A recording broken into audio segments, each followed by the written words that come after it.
So look, just paying attention. Haven't been really much on social media lately. But I think as a man, as someone who considers himself a man of a level of caliber of respect and dignity, watching this situation that's happening with Kanye and Kim is kind of disturbing.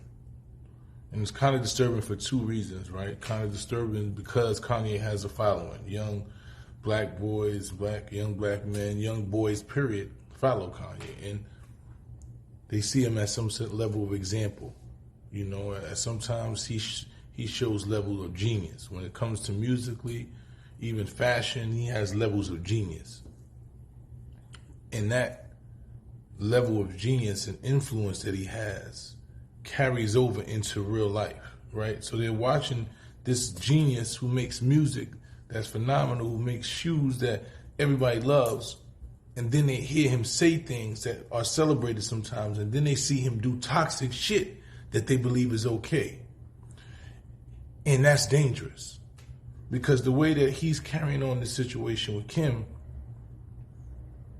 it's nothing cool about it. It's not a way that you go about getting back with a woman. It's not a way that you go about pursuing a woman.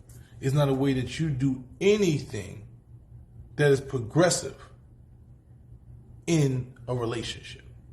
It is so toxic and borderline stalking and borderline criminal that we should be telling him publicly, or friends, if you on the phone with Kanye, if you have his phone number, you should be calling him, telling him that the shit he doing don't make no sense.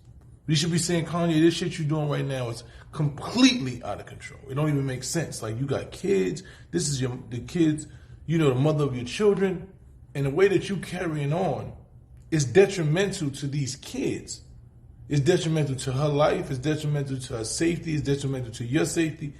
People should be pulling him up. But all I see is a bunch of people online who taking pictures sitting next to Kanye, right? A bunch of famous dudes who got celebrity, and it's not to call you out the same, but I'm saying, if you want to take a picture with Kanye and you're close enough and you want to celebrate standing next to Kanye, then you got to be able to hold Kanye accountable and pull him over to the side and say, Kanye, maybe you should move a little different. I understand you don't want to get this personal, but when you are celebrating somebody for behavior, when you continue to promote this person and you continue to advertise and market this person, it means that you agree with his behavior.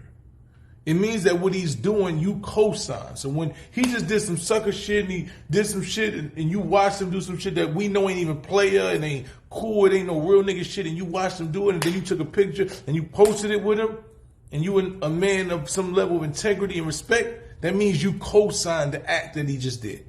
It means you was okay with it, because in his mind, niggas ain't stop fucking with me. Everybody celebrating me. I'm going everywhere in the world. I'm the biggest thing in the world. And I'm doing this shit, so it got to be okay. And that's also telling the kids and your brothers and your nephews that the shit he's doing is okay. But we all know it's not okay. So in love, we can have conversations with somebody and say, yo, the shit you're doing ain't really okay, and I love you, bro. You know what I'm saying? So I'm not going to co-sign that. I want you to do better. We're watching this man mentally break down, and rather than pull him in and try to help him, people are trying to utilize his success. They're trying to utilize his notoriety, and the notoriety is coming at the expense of his own sanity and his family. So what I'm saying is, we have two jobs: to teach these young boys that this shit ain't cool, and also to protect women and let them know that we don't think this shit is cool.